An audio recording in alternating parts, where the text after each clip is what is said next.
Tracking, alerting, protecting. This is WKYT This Morning. Now at 6:30 on WKYT, you'll hear from the police officer who witnessed a man crash into a creek overnight. We're tracking a crime alert this morning after a man was found murdered in eastern Kentucky. And the stars were out in Nashville for country music's biggest night. We'll have those stories and more, and breaking news as it happens. It's coming up on WKYT This Morning. Hey, good morning. Welcome in. Good to have you with us Thursday morning. It's November 6th. I'm Bill Bryant. And I'm Rebecca Smith. Welcome in the day before Friday. That's right. Your favorite saying, right? It is. Except for Friday. And we do want to check in right now with Micah, who is in our First Alert Weather Center. A little cool out there this morning. Yeah, it is. It's on the cool side. We're there in the 50s, which is well above average, but still cool for this time of year. I mean, that's the way it goes. First Alert Defender Live radar, that front moves on out, and once it does, it takes this rain along with it. So a few showers down toward the southeast. Then we take a big break of drier conditions. So most of us heading out and about this morning, especially those kiddos going off to the bus stop, they'll be dry, but it'll be on the cool side, sitting there in the upper 40s to some mid-50s down south. So as we go throughout the day, watch this, because it actually drops our temperatures. We go from 53 this morning to 50 there by 4 p.m., which is our high. But about 6, 7 p.m., you're talking about temperatures dropping to the low to mid-40s. So they'll fall pretty quickly once that cold air arrives. And then tomorrow morning, we're looking at 32, maybe some flurries, enough moisture over in the eastern zones to kind of push out a few flurries. And we have more chances of that because we have 4 fronts in our 7-day forecast. It's going to be pretty active in terms of seeing some fronts roll on through. And I'll show you when you can expect those coming up.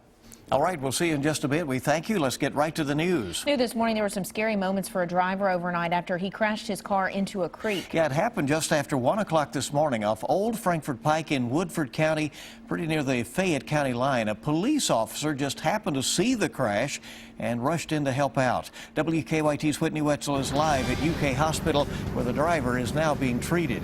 Whitney, good morning.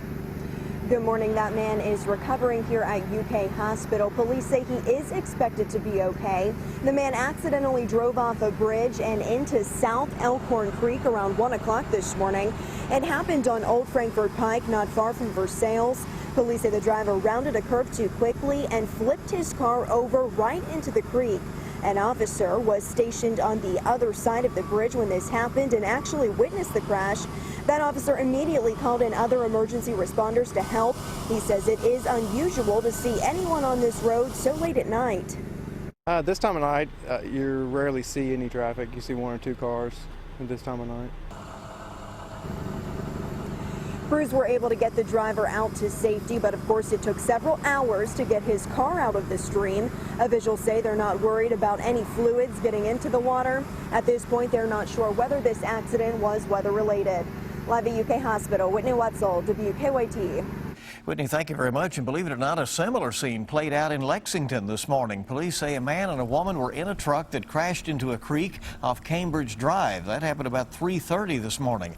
Both managed to get out safely, and police say the woman first tried to say that she had been carjacked, but then later admitted that her boyfriend was drunk when he started to drive her truck. That man is still on the run. Also new this morning, a man wanted in several Kentucky counties is now in jail. Police in Laurel County say they arrested Randolph Boswell yesterday as he tried to escape. WKYT's Mark Barber is at the live desk to explain why Boswell was wanted by police. Good morning, Rebecca. Randolph Boswell is facing charges in 6 counties. He's accused of more than a dozen crimes that range from writing cold checks to scamming the elderly. Investigators say when they tracked the 34-year-old fugitive to a parking lot in London yesterday, he tried to escape. So he is also charged with fleeing or evading police in Laurel County. In Pulaski County, deputies tell us he scammed $1,800 from someone by posing as a telephone service repairman. Deputies tell us Boswell was also involved in organized crime in Rowan County. Investigators say he and several other people posed as contractors installing lighting protection. We're told he was able to trick an 85-year-old man into giving up $1,000. Boswell is also facing several charges, including theft by deception in Harlan County and McCreary County. He was also wanted in Carter County after investigators say he didn't show up in court to answer for numerous traffic violations. From the live desk, Mark Barber, WKYT. A man was found shot to death in eastern Kentucky, and now state police say he was murdered. The man, who has not been identified yet, was found yesterday in a parking lot on Kentucky 321 north of Prestonsburg in Floyd County. Someone living nearby reported hearing 2 gunshots, then saw the man lying on the ground. Police have not made any arrests, but they say they are interviewing persons of interest. A man accused of killing a Lexington teenager has agreed to a plea deal. Last year, police say Ernest Wheeler shot 18-year-old Patrick Puckett at an apartment on Ryan Circle. Wheeler was charged with murder, but under this deal, he has pleaded guilty to manslaughter. The recommended sentence is 12 years in prison. But the victim's family says that is not enough.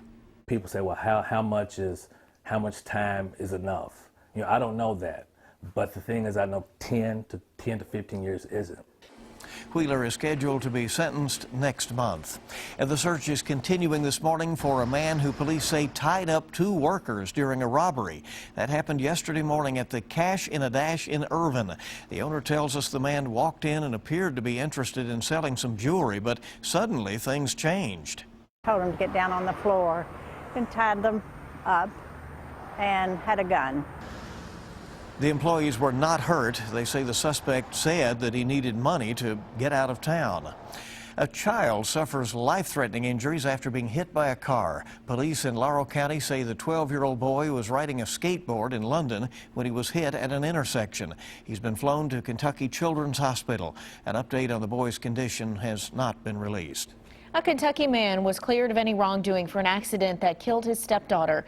The Grayson County grand jury decided not to indict Jason Appleby.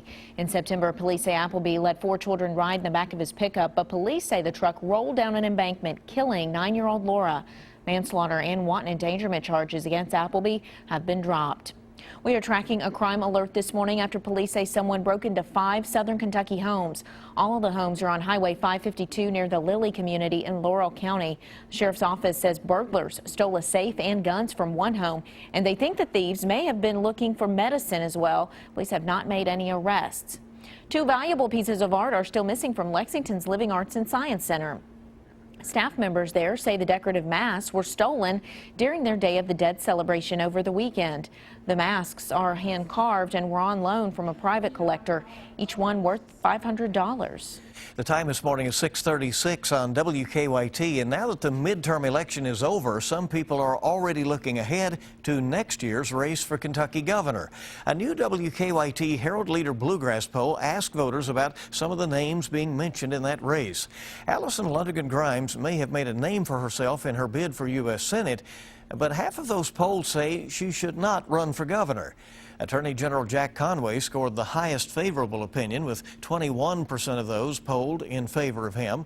Republican Agriculture Secretary James Comer had 13% in favor, with 41% not having an opinion at all. And Republican Hal Heiner had an 8% favorable rating. Primaries for the governor's race will begin in May, with the elections next November. President Obama and the expected Senate Republican Majority Leader Mitch McConnell say they will try to work together after years of gridlock. In an op-ed for the Wall Street Journal, McConnell and House Speaker John Boehner say they want to focus first on jobs and the economy. Following a wave of Republican wins, the GOP will control both the Senate and the House during President Obama's final 2 years in office. The president has also asked Congress for $6.2 billion in emergency funds to tackle Ebola in West Africa. He says this will keep the outbreak from spreading in the U.S. Meanwhile, health officials say Dr. Craig Spencer, who is undergoing treatment for Ebola in New York, continues to show improvement. Well, this is a strange story. The drummer for the Australian rock band AC/DC is accused in a murder for hire plot. 60-year-old Phil Rudd made a brief appearance in a New Zealand court and was released on bail yesterday. AC/DC has been planning to release its Rock or Bust album next month and go on a world tour next year. It's unclear whether the charges against Rudd will affect the band's plans. A Philadelphia woman who was seen on surveillance video being abducted last Sunday has been found alive in Maryland. Police found the woman yesterday in a car outside Baltimore. Her alleged abductor, 37-year-old Delvin Barnes, was arrested and could face federal charges. Authorities say there's no indication the two knew each other, but definitely glad to know that she's alive after being snatched like that. Exactly. The Stars were out in Nashville for country music's biggest night at the 48th Annual CMA Awards. Glitz and glamour, Luke Bryan cemented his country superstar status last night with his first Entertainer of the Year trophy at the Country Music Association Awards. That's their top award. Bryan beat out legend George Strait, Miranda Lambert, her hubby Blake Shelton, and Keith Urban for the CMA's highest honor. Our time this morning, 6:39 on WKYT. It's good to have you along, and it's time now to see how folks are moving along bright and early. Let's check out some traffic. Not really hearing of anything going on.